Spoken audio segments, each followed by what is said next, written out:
Welcome to Above the Garage. Hi, friends. Welcome to our discussion of Season 4, Episode 6 of Succession. This episode is entitled Living Plus and was directed by Lorraine Scafario and written by Georgia Pritchett and Will Arbery. Let's do our round of introductions and dive in. Hi, I'm Megan. Hi, I'm Rachel. Hi, I'm Kimberly. And I'm Kate. Just like overall, what was your favorite part of this episode? I'm curious. Kendall's speech was like my favorite. Like I just Yeah. was so nervous that it was. I know. I was so tense. They did so good building Like, that. oh my God, is it just gonna go? I was sure it was going to go terribly. Yeah. I was like, oh my God, I'm so like secondhand embarrassment was like, Yes. but then I'm like, oh, it's actually okay. So that was Right. good for me. Just the emotions of the roller coaster that I was on during that. Yeah, when he kept saying big shoes, and you were like, oh, see stuff. I loved it. I think my favorite part was towards the beginning, before things kind of got crazy, with where Roman asked if they could do the huggy thing. I know.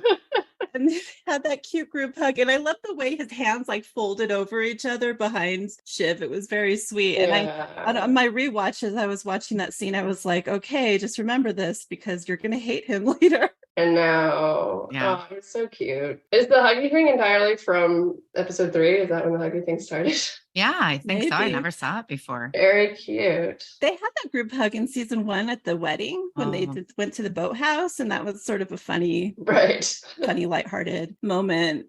That was good. But now it's back for good. I actually really enjoyed this episode. It felt like it was meatier. Like the scenes, I felt like they had layers to them. Like there was lots of subtext and stuff going on that I felt like I was getting out of it more on my second watch. And I ended up taking a lot of notes. Less funny lines, but there were definitely like a couple times I laughed out loud. Yeah, still Yeah. funny parts, Yeah. but yeah, like Not as much. yeah, not as many. Kimberly, what was your favorite part? I did enjoy when Greg was in the editing room and he was like, do it, Mr. Snippy Snap or whatever. That was funny. Please, or else I'll get in trouble and I want to be in the good books. It reminded me of like either Violet or myself editing, and I'm like, Snippy. Yeah. Snip. That was my note. I was like, Violet and Kimberly could edit that. Yeah. Anyway. Oh God, no, that was good. I would not be able to do that. That was amazing what they did there. That's crazy. I don't know how they do the video. Yeah, the mouth thing you wouldn't be able to do. The He's like, mouth is hard, yeah. Yeah. It just kind of stumbles. Yeah. It just looks like a little bit of a glitch, kind of, if you look closely. In my opinion. I don't know.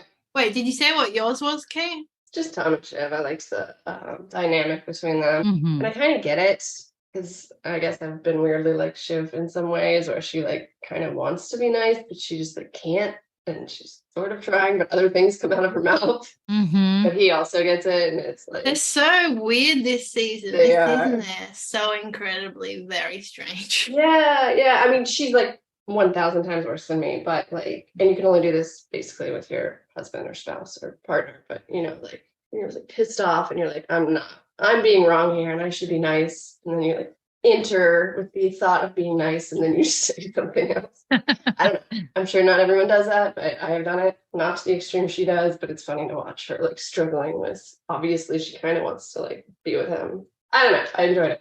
Okay, so the episode opens. Logan's back. Hooray! I think I saw Brian say he was in a future episode, so I'm guessing this is it. If I did not misunderstand that.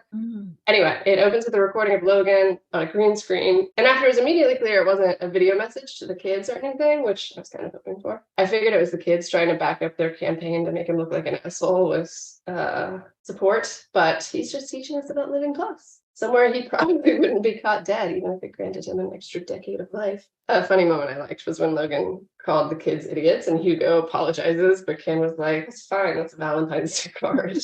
And he laughs like super affectionately and says, good to see you, Dad. That was sweet, I think. And the freeze screen on his face, it's so mean. It's such a great Logan shot. It really captured his essence. They should put that up in the ATN HQ. We've never heard about this before, right? I don't think so, no. It was new to me. Yeah. I always think about like the writer's room during something like this because I actually have to think up like something like businessy and try to sell it, and it's just like interesting. They did a good job. I mean, at first it looked really lame, but Kindle sold it really well in the end. So I was just happy to see Logan again, I know. even for just that 1 minute. And we got to see like the real Logan, because he was not liking being told what to do and directed and told to do it over again and try and be more enthusiastic. And he's like, oh, really? You think I should? It was perfect. It was Right. Couldn't even let, like, he's mean to the makeup lady. Like, it was very Logan, peak Logan. He hates everyone, it seems. Yeah. I would be terrified of being a makeup person. Mhm. No, thank you. I assume they get paid, like, what's it called if you have like a dangerous job and you get like the extra pay? Hazard pay or something. Hazard pay, yes. I assume they get hazard pay. And then she was watching it on her phone, looking super hot when she gets a call from Matson, who is conveniently stopped to refuel at the same airport only 20 meters away. There's a little power trip over who's coming to each other's plane, and Matson gives in, but refuses to put his shoes on. It's such a Matson thing to do, walking across the tarmac to his friend's private plane barefoot. I really enjoyed that. And when he gets there, he hurts her feelings when he disses her plane interior before getting to the point. He doesn't like living plus. Why are they bothering when they're just supposed to be babysitting the company until he buys it? Land cruises. You know how shitty being stuck on a cruise is? And then you put that on land? And ultimately, he wants Shiv to be his inside woman. And he even tells her about what happened on the mountain, which obviously her brothers haven't bothered to do, which is so fucked up. My note on the scene is I like Matson around her. He's much more likable around Shiv than he is around anybody else. Yeah. And it's cute when he backward dances off the plane and blows her a kiss. I forgot to mention his yoo-hoo when he gets on the plane is also That was cute. very adorable. They do have a nice flirty banter. Like They it's do. good. It's good how they do it. And he seems genuine with her. Uh-huh. Like, I feel like he's putting on something with everybody else, but I think however he is with her is sort of like a genuine side of himself. It was also just such a rich thing of like rich people to have like two private jets like pulled up next to each other at the on the tarmac and like talking through the window. I was like, wow. Wave out your your private jet window. Oh, Yeah. Hi. LA is quite far from Sweden. I wonder, like, I assume he's in LA for something. I hope. Yeah, because he never goes to the event, so it wasn't like he was going for that. Yeah, I also like that in this episode, I think to me it became more evident that it is actually just a platonic friendship, even though they're like flirty. Yeah. I really like platonic male-female friendships, you know? You don't see it all that often. Like really good. Not that they're really good friends either, but anyway, I enjoyed the relationship here. Yeah, it's not flirty sexual. It's like flirty that they're both flirty people by nature, you know. Yeah. Right. I no longer think they fucked. They play off each other. Like Ken and Rome come into the LA office, Ken takes Shiv's seat, so she moves, pissed off, and they don't even really acknowledge her when they come in, which sucks. And it is Investor Day, we learn. Since Scooby-Dooing Matson didn't work, they're trying to Scooby-Doo the board. Matson exhibited some erratic behavior, a meltdown, human Chernobyl, and Carolina's like, but specifically? And they're not prepared for that stupidly, and they proceed to blatantly lie. No good details, shouting and stuff. It's all very like incoherent. Interesting though that Shiv at this table has exactly the specific information that would come in handy here. But since they're freezing her out, she has no interest in offering it up. And nobody cares. They just say, this is how geniuses act. It adds to the mystique. And then everybody leaves except Shiv, who fully understands what's going on. And they're like, oh yeah, sorry, we should have mentioned it. That dry thing again. They were hoping to keep things dry. I really hate when they say that at this point. When Rome stumbles, he's like, I think it's just the vanity that stopped us. We were so proud of the deal. And she just yells, I know you. I fucking know you, boys. You're not good at this. Hey, Dad, Shiv spilled chocolate milk in the Range Rover. You're trying to fuck the deal. Go on, lie to me and lie to my face. And it works. Ken finally admits we're not sure about the deal. And Rome's pissed off that Kendall's the one that folded, making him look like the asshole brother. And she's like, oh man, you guys are fucking cocksuckers. The deal was we were getting out clean and doing Pierce together. Ken says they can have it all instead and swears they weren't going to dick her over. Which obviously I don't think that they're like purposefully trying to dick her over, but they're definitely purposefully trying to exclude her and make decisions about her. Pisses me off. Anyway, I was pretty surprised when she said yes to the huggy thing, and then they hug. She did say yes, but her face was not totally accepting of it. No, she was not in it. Right. I was just gonna say, I thought it was like a strategic play for them to bring up kind of that Matson is the unhinged one on the mountain there. Yeah. I feel like it was a bit of damage control. Yeah. Once it comes out what actually happened. I mean, honestly, they are telling the truth because Right. he is unhinged. And so if he tries to come back, I mean, he's told Shiv that they were unhinged up there. And now they're telling Shiv it was him. I also like that Shiv's face, or the way that she was responding to that yarn that they were spinning about Madsen. She totally like she'd already heard Madsen's side, and now she's hearing them saying the same thing about him in reverse, and she's totally just clocking them on, they're the ones who are bullshitting me. I know exactly what's going on here. Like, she wasn't like suddenly considering their side. Like, she's just like, oh, but you can tell in her face she knows they're totally Right. bullshitting the entire room. Yeah. I love though how well she calls them out and how well she knows them. Yeah. Like, and they can't even keep lying to her. You They know? can't lie. Yeah. They can't lie. She's like, look at me and just say that to my face. And Yeah. Kindle's like, they can't. They break. Not even Kindle can. Yep. So this whole episode, I felt like every single character at some point flexes a bit. Like, everybody has a moment where they stand up for themselves, or they, talk back to somebody or something. And obviously there's Roman and Kendall who are flexing their CEO chops, and they're sort of throwing that around. This was like Shiv's moment to like finally call them out on what they've been keeping her, icing her out of. And I loved it. I thought, it was like finally, I was thinking back, I was considering, why did she take so long to kind of call them out on their shit? And I think she was at first hoping that they weren't. And then as she was maybe hoping that they would be the ones to come clean. But when clearly this wasn't going to happen, it was like, okay, enough. I'm just gonna force them, and I'm going to call them out on it. And it was a good moment for her, because she finally just leaned into them and got them to admit what they'd been keeping from her. But I feel like she still lets them off real easy. Like, at this point, I'd be calling them on everything and being like, look, you're not honoring the deal. You're not keeping me in the loop. Yeah. I wonder sometimes if she's just flying below the radar and watching them, trying to see if they are going to like self-destruct, and then she will step in as the sane one. By the way, I think that's what's going to happen in the end. Yeah. Like, in the end, I think Shiv will be in control. That definitely could happen. That's how I felt in the later in the episode when she's in the audience with Rome. That was exactly my feeling. I was like, oh, now she's happy she's not part of it, because she's just watching them self-destruct. Yeah, she's stealthy. She's just waiting. She's just seeing how they're going to handle this. And then, once they self-destruct, she's coming in. Yeah, she's being smart. Yeah, she's the sweeper. And she's also playing Madsen on the side. Oh, yeah. She's pretty smart. So she's kind of got him wrapped around her finger. So she's like playing both sides. Yeah, she has more control than they know. Yeah. Mm-hmm. I also thought it was interesting that Tom, when Ken and Roman are spinning their yarn about Madsen, Tom calls it a negotiating tactic, which is the same thing Roman had called it when he was doing it in the moment. I'll just say it's a negotiating tactic. Right. Yeah. And then Shiv's assistant comes in, breaks up the huggy thing, and it seems like she has a really important meeting for 20 minutes, but really she's just in a dark room by herself crying when Tom and Greg walk in. And she definitely would have locked that door, by the way. There's no way Shiv's in the room crying without locking the door. However, she didn't. And Greg pieces out immediately, and Tom shuts the door. She's okay. And she tells him, I found I am too busy. What with my dad? And so Sarah has sometimes found me somewhere so that I have a moment to cry. To which he replies, you're scheduling your grief? So she tells him to fuck off, and it comes around to comfort her. And it's sweet. And then she kisses him. And he's probably so confused, but he kisses her back. You did see like his hand on her waist though. He was kind of like, I feel like he was like kind of caressing it a little bit. Yeah. But wouldn't that be a sympathy move too? They zoomed in on that. So obviously that was the purpose, to show you that he was making the first move. When someone rubs your waist, you're like, ooh, what's happening right now? Yeah, I got a vibe from it. I'm not going to rub your waist, am I? If I want to bone you, sure. I'm crying because my dad died. He wouldn't rub my waist. Eh? No, I don't think I would. Pat your back maybe, or give you a hug. Yeah. You'd rub my back. All right, fair. Well, I will know what to do if you rub my waist. Yeah, okay.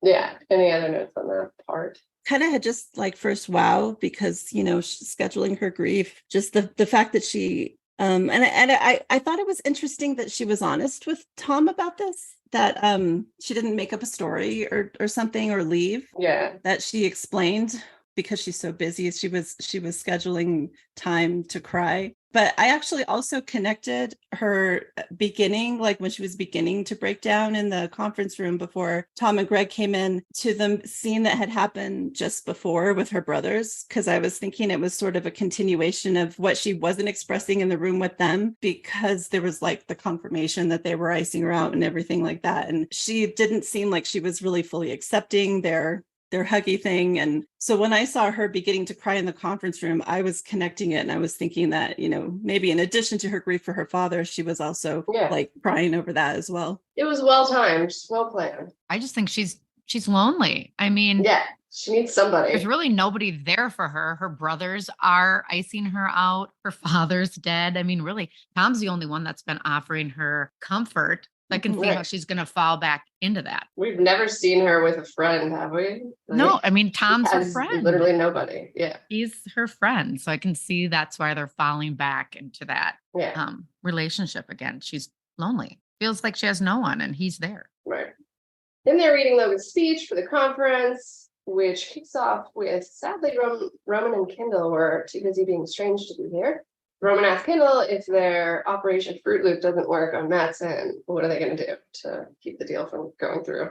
And at this point, they both hate Living Plus, too, until Kendall latches on to the term personalized longevity programs. Really excited about this. Roman leaves to meet with Joy, the studio executive in charge of Callistatron, and Kendall calls them the new space cowboys in town.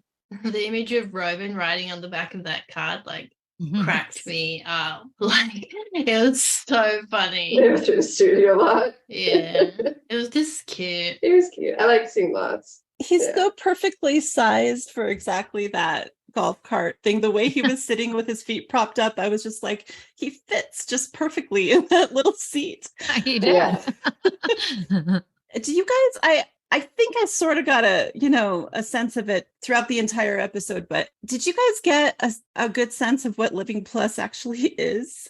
Or were you kind of left confused about what this product was? I was at first, but then I kind of got it towards the end. It's kind of just like a really rich, souped up retirement home is what I'm getting. Like, they're going to have rides, they're going to have entertainment, they're going to have movies. Where Spider-Man stops by. It's like a cruise. Yeah. It's like basically a cruise when you're on land is what they said. They're going to make you live longer with like technology and like the best doctors. You're going to have access to like the best drugs, best doctors, shit like that. Okay. You're basically going to do what the multi-billionaires do and get the best healthcare. They can probably get like cell transplants. Who the heck knows what it is? Yeah, weird stuff. To rejuvenate them. Yeah, they'll get all the high tech. I wonder if rich people get like full body scans just for the hell of it. Like, they do. Probably, yeah. That would, detect cancer that the rest of us can't get unless we have some sort of symptom, Oh, sure. Absolutely anything. Mm-hmm. So that's one thing I was thinking about during that. Just for the heck of it, like they don't have any symptoms or anything.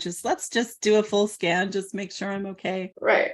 I mean, imagine how much you would catch that way, but it's too expensive to do. I mean, that's what I do with my dog Charlie. Now she's like almost 12. Like every 6 months, I take her to get like a blood test because I just want to. So you're rich. No, I just want to make sure she's okay. Like I did that too with Lily.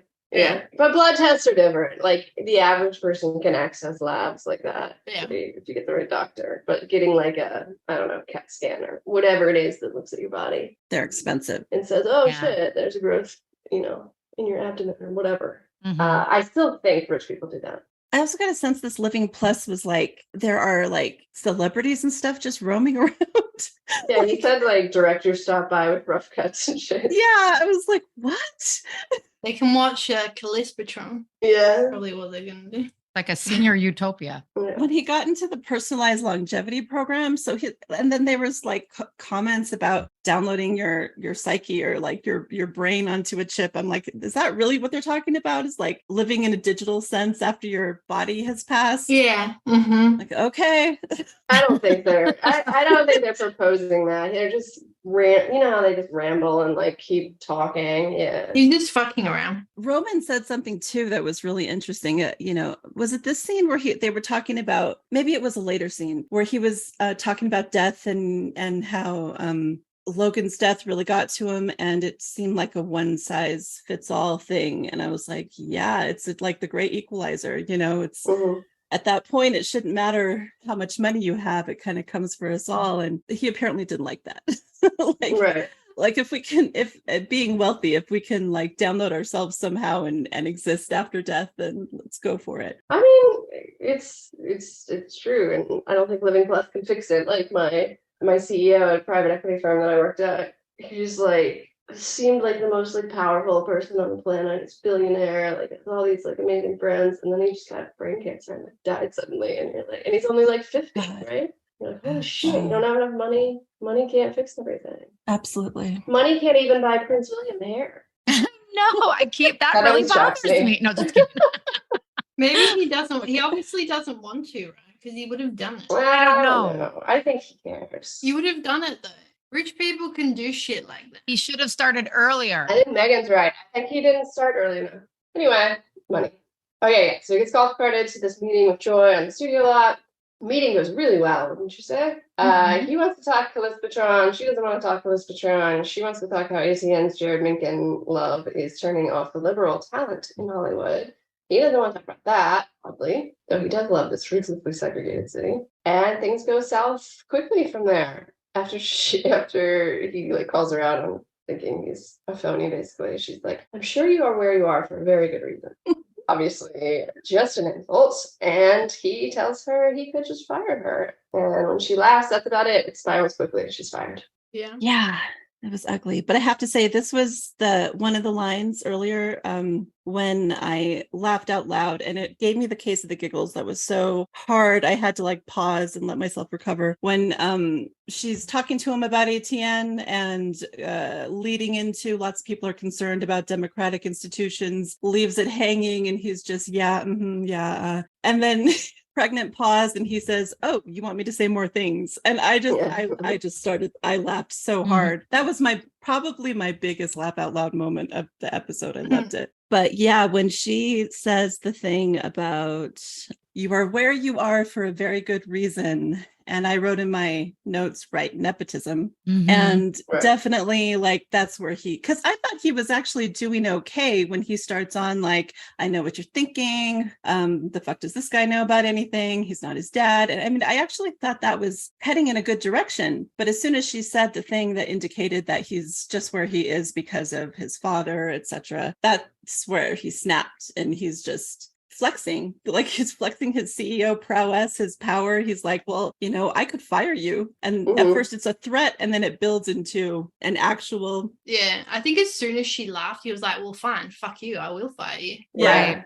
I was not shocked at that point either. No, he's very defensive and insecure from the abuse. Yeah, especially this episode, right? Definitely. Yeah, very, very, very much so. Like just not taking the shit anymore. Like he's tired of, feeling like he's inadequate, like he isn't serious, people. And he's just anybody who questions that, he's like, "Fuck you, goodbye." He's just had it. He's spiraling out of control. Right. He's spiraling so much this episode. But ironically, this is also what's proving their point, because it's like, it's showing that he's not really up to the task, because somebody who's really earned their position and is good at their job would not snap and would not have these knee-jerk reactions like this in a professional environment. Yeah. Right. I mean, I could see, well, this just supports your point, but I could see Kendall reacting the same way and firing her. But yeah, no, you're right. Because she has like so many relationships. You got to talk to people first. You could have just walked out. Back at the investor conference, Kim's cutting Shiv's lines, giving some to Roman, and then making insane demands. "Build me a whole house on stage in the next 24 hours. Probably less than 24 hours, actually. Oh, and clouds too, real clouds."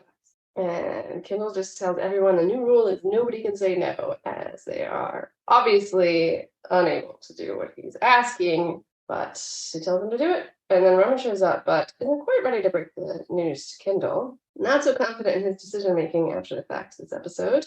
I don't know if this was intended, but because I was watching this with the subtitles on, and Kendall and Roman are talking good pep talk. Good, full of joy. And I wondered if that was a play on words because her name was Joy. Yeah, it was. Maybe. Okay. I think it was. I think that was a very Roman thing to say, that to kind of skirt the subject, make a joke. Yeah. Then it's party time, and Shiv eyes a hot guy across the room. She starts flirting with Tom in her really weird way, always like trying to get him to admit being attracted to other women, which she's not that into. But he just looks at her and tells her genuinely, if I were going to say anything from the heart, it would be, I'm sorry. Sorry for fucking you up. I like the way he talks to her. She takes offense at him giving himself the credit for fucking her up. She was fucked up long before him. He was just the one after the one, but she's the whole story for him. And then she asks if he wants to play Bitey, which is pretty funny in the middle of this party of presumably important people. What the fuck? It looks fun. I like biting. Do you guys like biting? I would play biting. I like biting, but I don't play bitey in public. But maybe you should. Yeah, I bite in the house, you know. I do know, yes. Also like biting in the house. Anyway, Tom wins Bitey, and she's so mean again. Tom Wobskins finally makes me feel something. What a yeah, it's so cold. That was wow. So cold. Hard. Ouch. Ooh. Ouch. Yeah. But that's her. She can't be nice. No.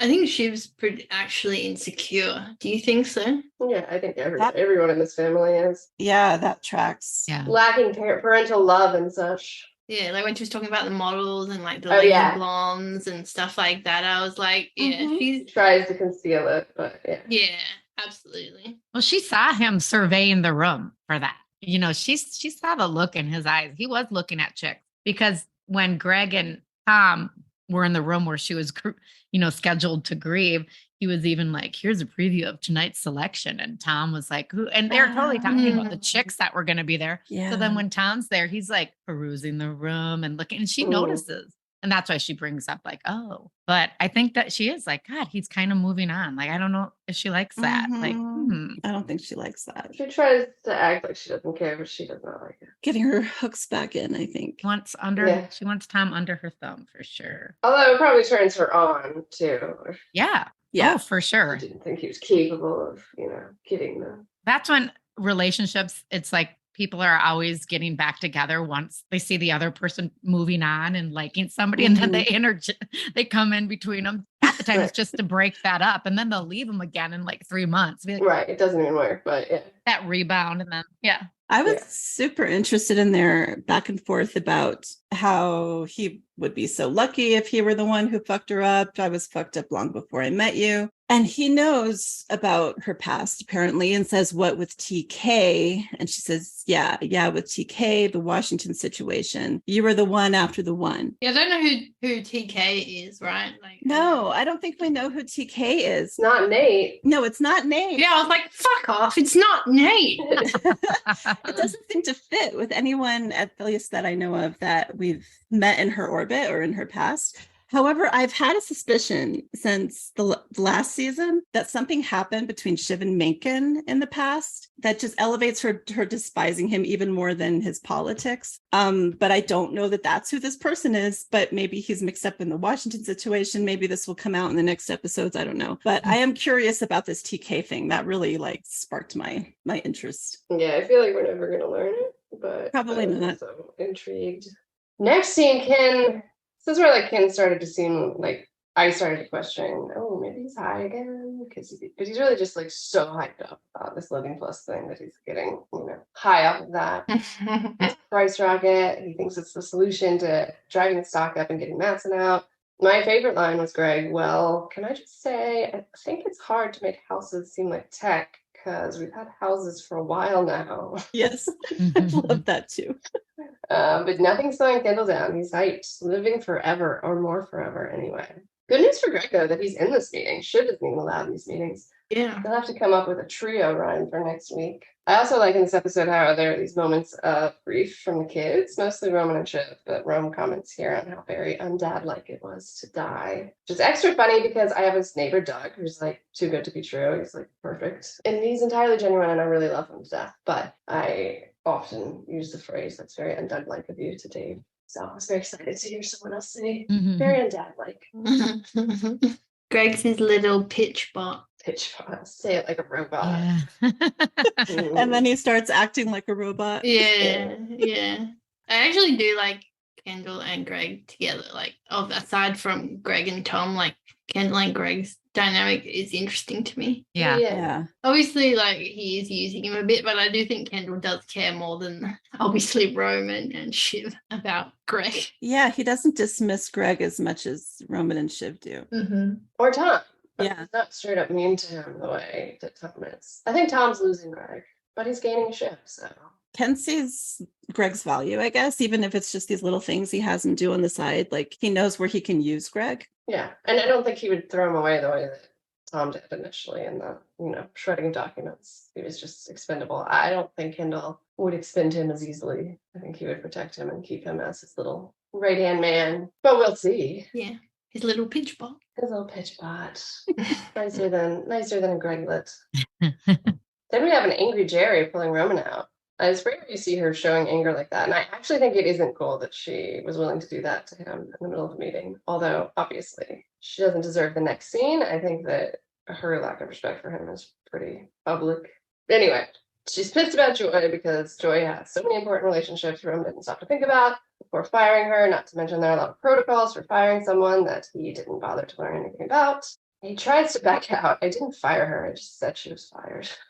And Jerry calls him a weak monarch and a dangerous interregnum, which sounds like interim period. I looked that up. It says a period when normal government is suspended, especially between successive reigns or regimes. Right. And that was a low blow. And then she tells him he's not his dad. And he tells her he needs her to believe she's as good as his dad. And she finally replies, say it or believe it. Ooh. And then he fires her. Has he forgotten about the big pics, though? He can't just fire her because she can just out all that and say that they were not welcome. Come on. Yeah, just 2 weeks ago, he's telling his dad, you can't fire her because of the dick pic situation. Yeah. Like, But he's like clearly spiraling like crazy. He's spiraling. He's just spiraling. Being impulsive. He's like sabotaging himself. Right. Immediately regrets it. I mean, it might work out for him though, which is weird. Yeah. It might work, but I feel like he's sabotaging himself. But it's the same thing here as it was with Joy. Like she's implying that he's not good at his job. She's implying that he shouldn't be where he's at. You're not serious people. Yeah. You're not your dad. I mean, all of her words are just like cutting him down. And again, he's flexing. He's like, hey, I'm a CEO. You can't talk to me like that. And he's like throwing it back at her. But as horrible as that was, the second he walks away from it, I just, he wasn't happy with that. No. He wasn't walking away like, yeah, I really showed her, whatever. He wasn't proud of it. Like the second he walked away, he's like,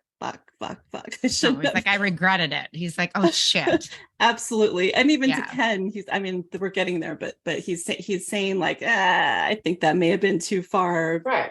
I like how Kieran puts his like hands on his hips in this kind of feminine way that's always like I'm so glad you said that because I've always loved his like physical acting, like his facial expressions. I was going to mention that in his scene with Joy where he just smirks and the way he twitches up his face and everything, and like when he's moving around a room, and like you said, like the way he kind of does that like Mick Jagger, like with his the hands on his hips with the backs of his hands and folds his wrists back, and exactly. He's like so embodied, and he personally has brought all that to Roman, and he just embodies Roman in those ways, and it's so amazing. Before we move off of the Roman Jerry scene, I don't know about you guys, but this scene, as bad as it was, made me feel hopeful because I feel like this was like the rock bottom for them, and I feel like this is where things could take an upswing if either character are willing to it would have to be Roman. He's the one who's like really caused like the big kaboom at the end. So as long as Roman can actually bring himself to make things right with Jerry, I feel like there's hope there. Apologize. And we still have 4 episodes. So I kind of given up on them, but at least I got my Tom and Shiv. Yeah. I don't know that. I hope you're right. It definitely is rock bottom. Yeah, so he tells Ken about firing Joy, and Ken like thinks about it for a beat, and he's like, yeah, no, I'm down with that. That's baller. And then he tells him about Jerry. Ship's got another Jerry? Fuck it. All right, big moves. It's fine. Who are you going to fire next? You going to fire me? Or what if he said something like, you're going to eat Greg and fire me? Yeah.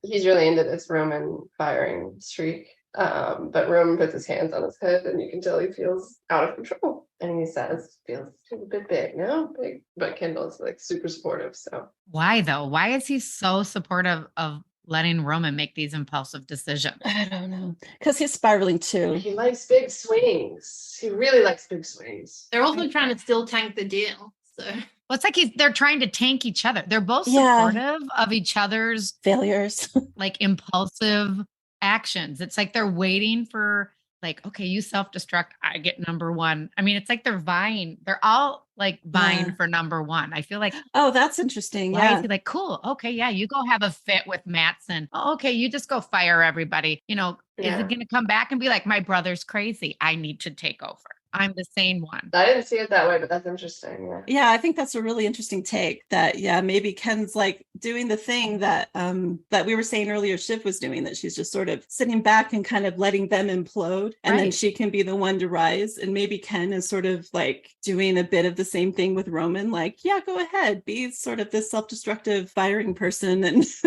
and shake up the execs, and also maybe it's like cutting people down that could be a threat to Ken in some way too, but he doesn't have to do it.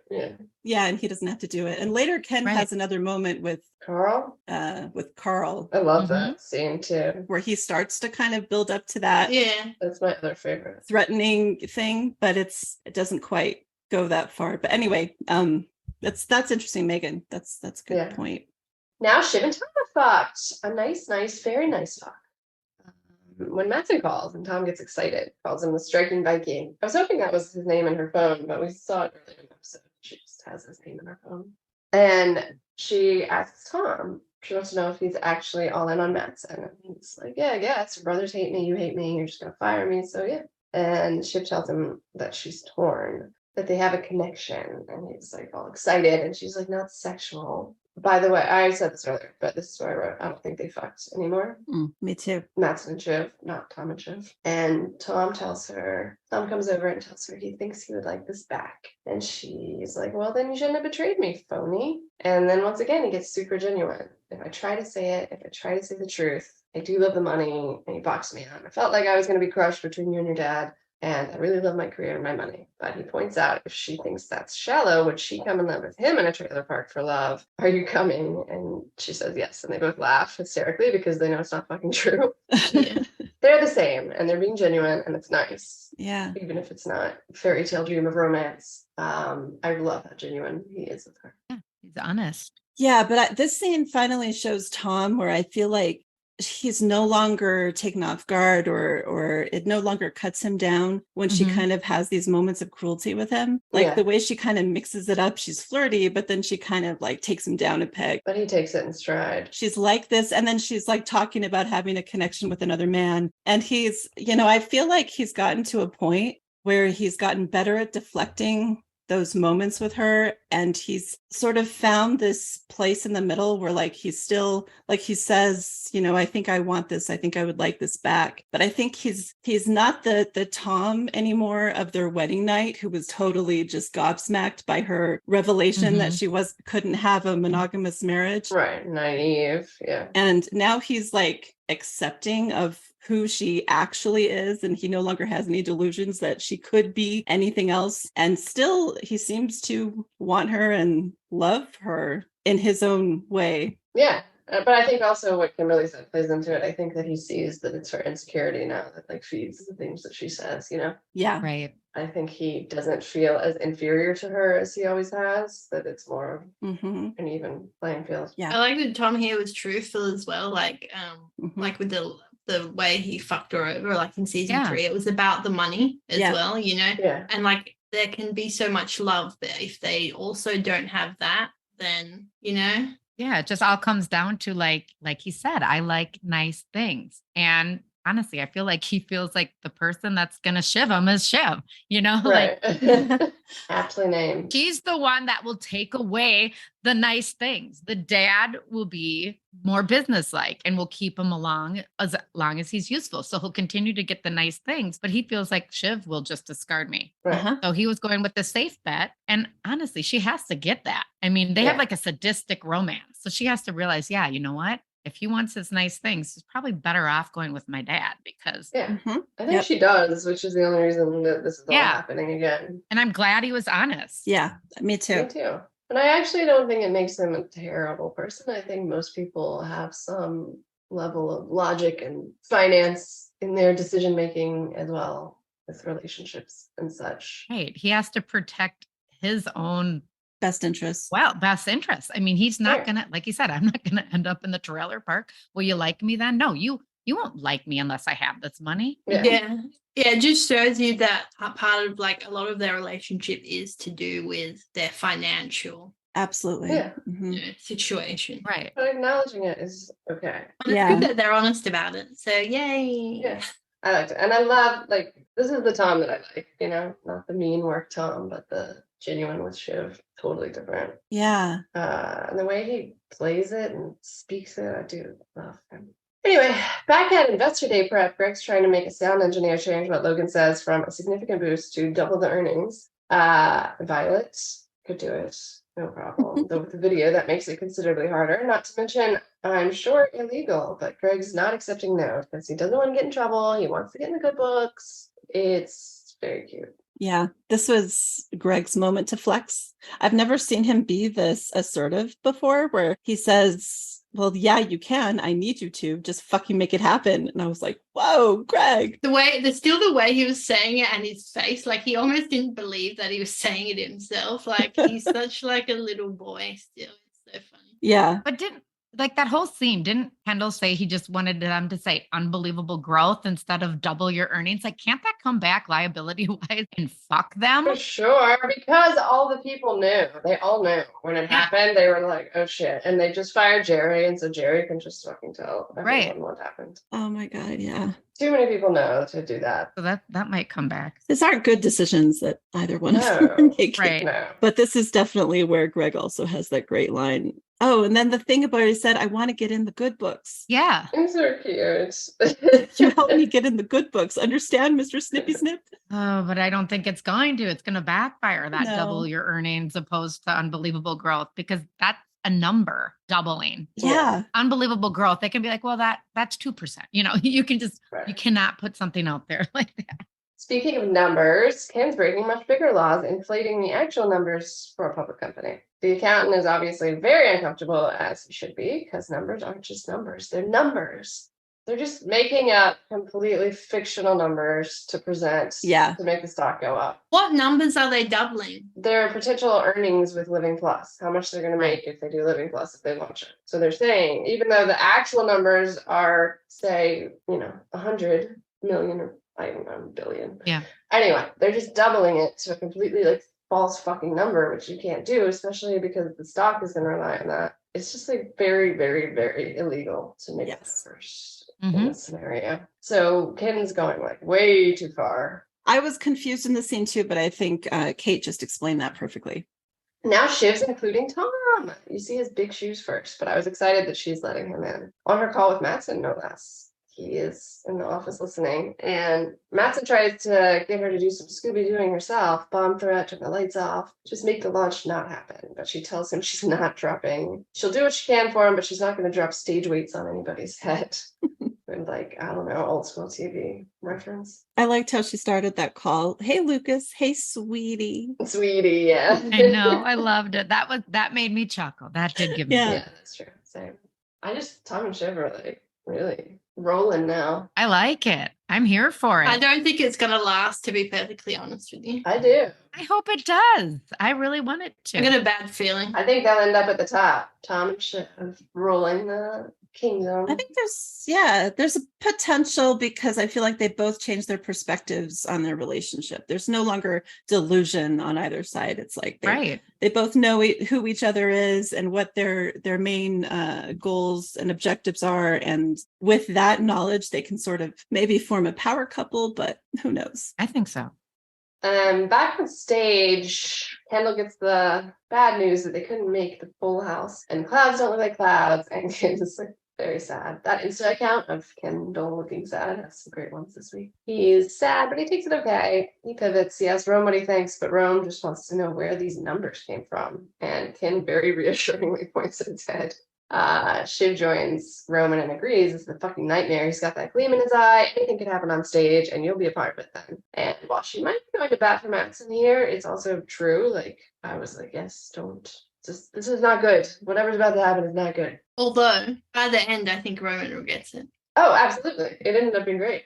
You hit it out of the park, but it just didn't seem like that was where it was headed at this point. I got the vibe from Roman when Shiv's talking to Roman and she's sort of like nudging him to intervene and stop Kendall from what he's doing. Mm-hmm. But Roman's behavior and his body language and everything reminded me of how meek he could be to stand up to Logan. So it seemed like his like hesitancy to stand up to Kendall was similar to how he used to be he's reverting back to with his dad. Right. Yeah, I was thinking during this, the Kindle's making all the decisions now. Mm-hmm. Yeah. Right. The kids are just having to go along with everything. Like it's all Kindle at this point.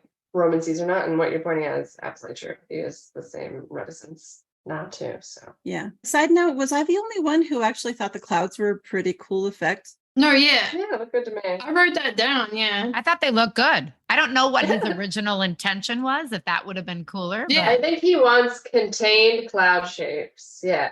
It wasn't what was in his brain. It wasn't exactly what Yeah. was in his brain. He wants people to read his mind and give him exactly what he's thinking. And I'm like, okay, but I thought that was neat what they did. I mean, they'd have to like blow the smoke every like 5 seconds. Yeah. But yeah, it looked all right. Yeah.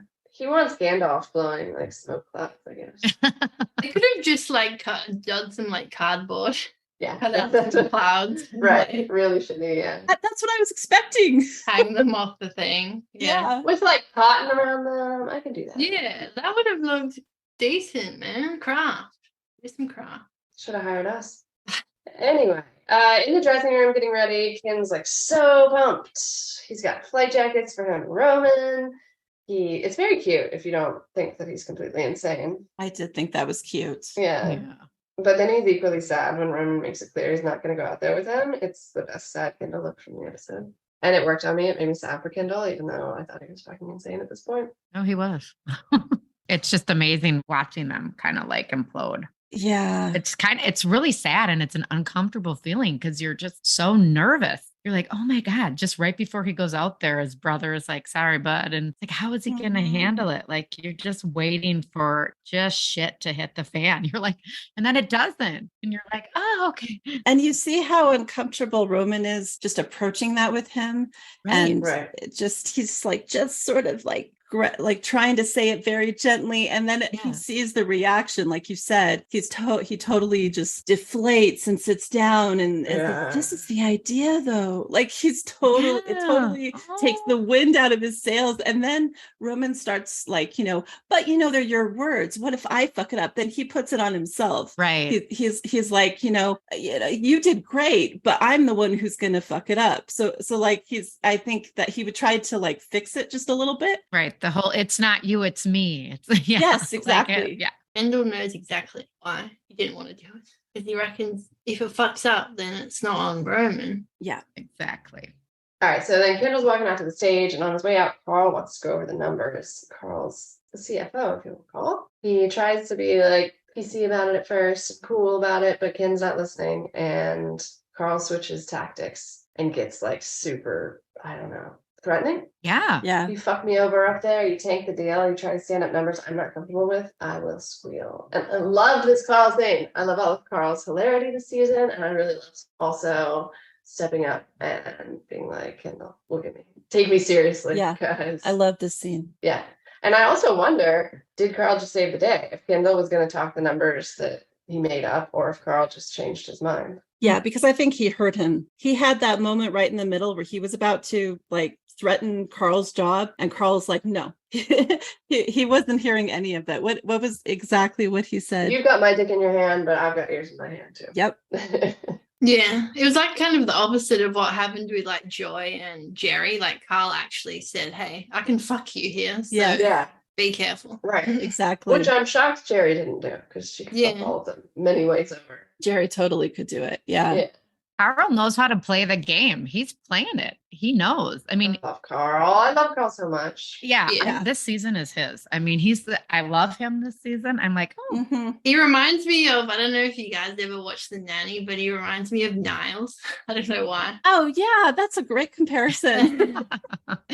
Funny. I totally get that. I loved when he very first flips in this scene and really, well, listen to me. And he's holding up his left hand he's holding his phone and he's pointing at Ken with his middle finger at first. Like he kind of switches to his first finger as he continues with Ken. But I love that. I don't know if it was deliberate. A lot of stuff in this show is intended. So I wondered about that little like pointing his middle finger at Ken as he starts to really like lean into him. But it was a great scene, great speech.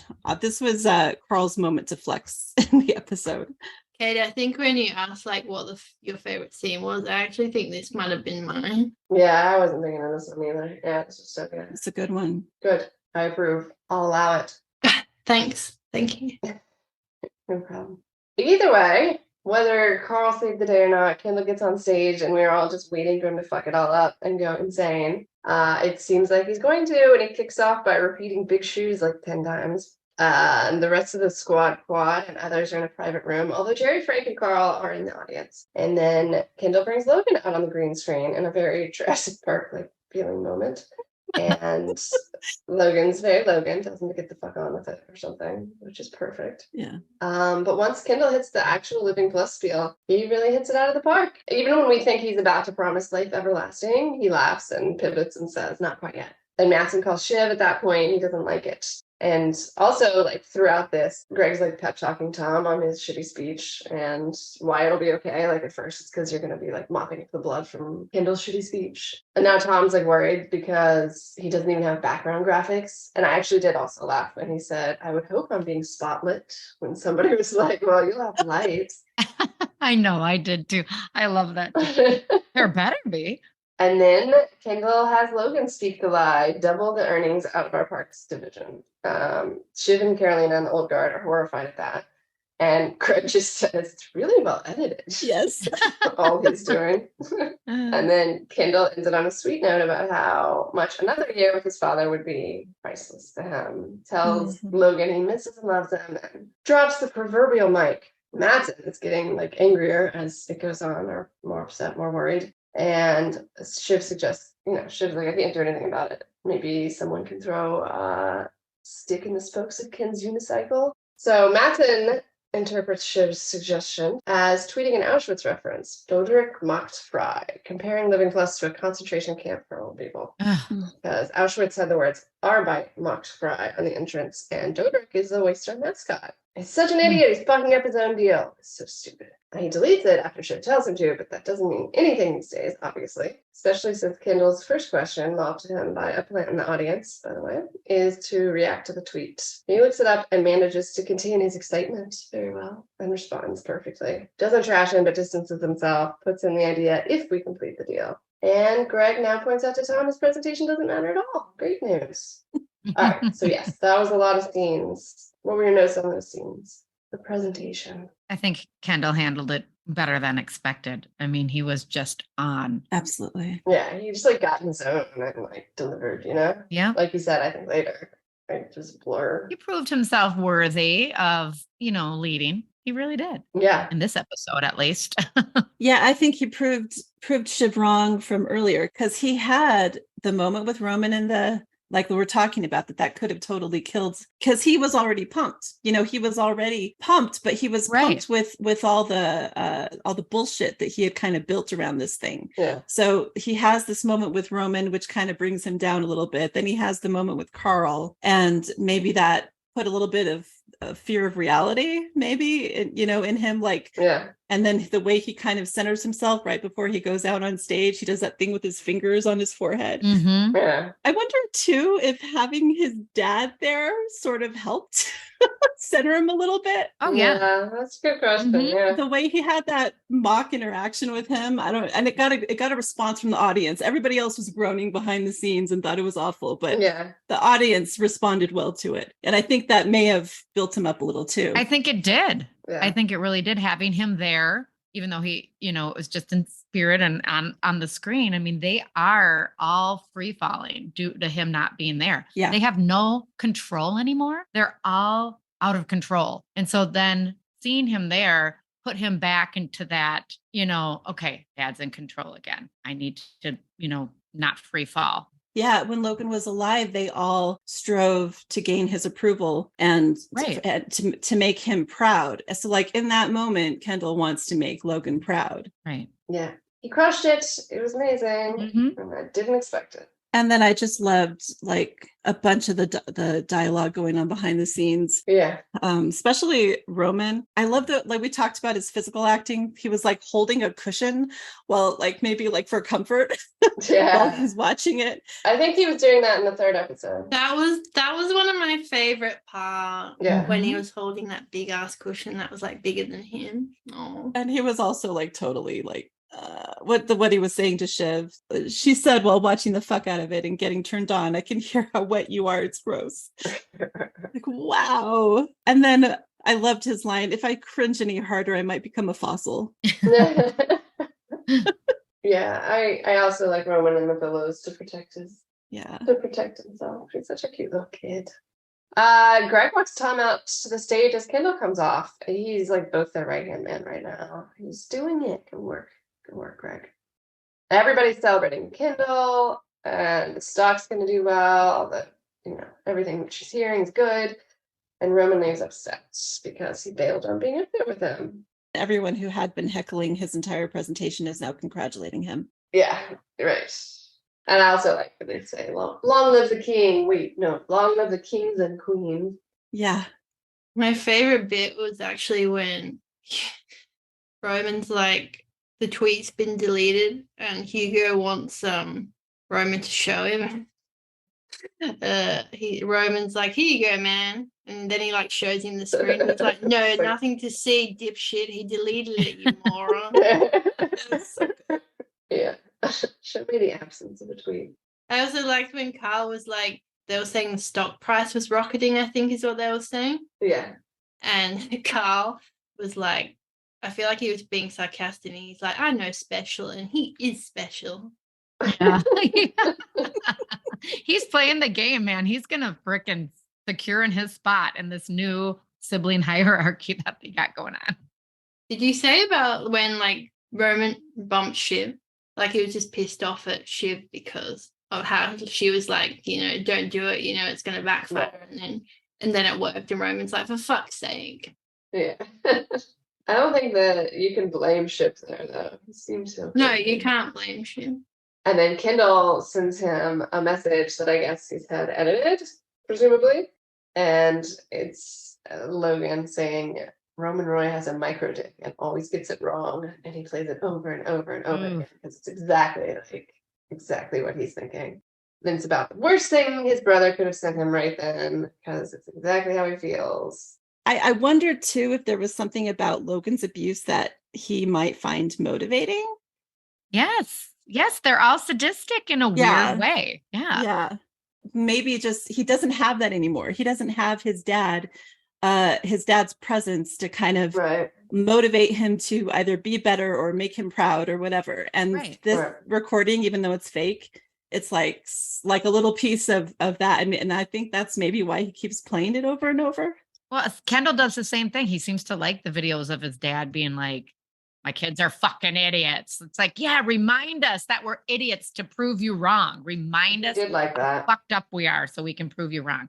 Right. The bar is also very low. They wouldn't know what to do with themselves. If there had been a video from Logan where he was saying loving things to them, they would be like, who is this guy? We don't even know. This is not helpful. Where's our dad?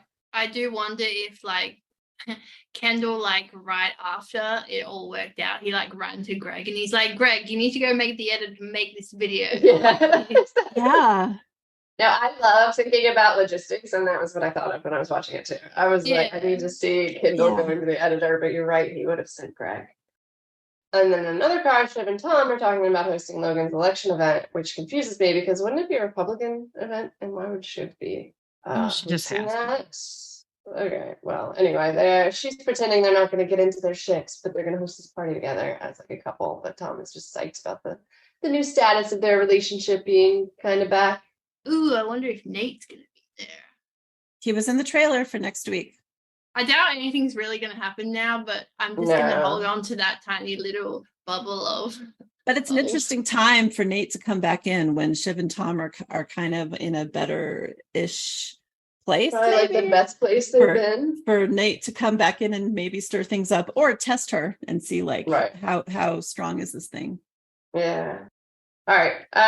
Then the final scene is Kendall walking into the ocean, floating into the waves, which is interesting because throughout the death episode, he kept going outside to look at the ocean kind of to anchor himself. And I think he was feeling lost. And obviously there was drowning in an earlier season, but he looks at peace in the final shot of the episode, floating in the waves. Yeah, I didn't have the feeling of foreboding, like, oh no, he isn't about to commit suicide. I've had that feeling multiple times watching Kendall throughout the seasons.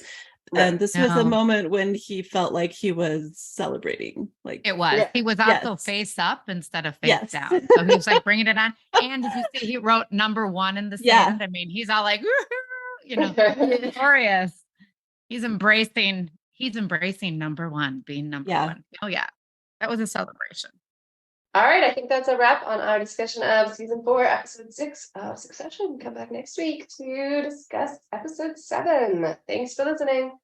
Bye. Bye.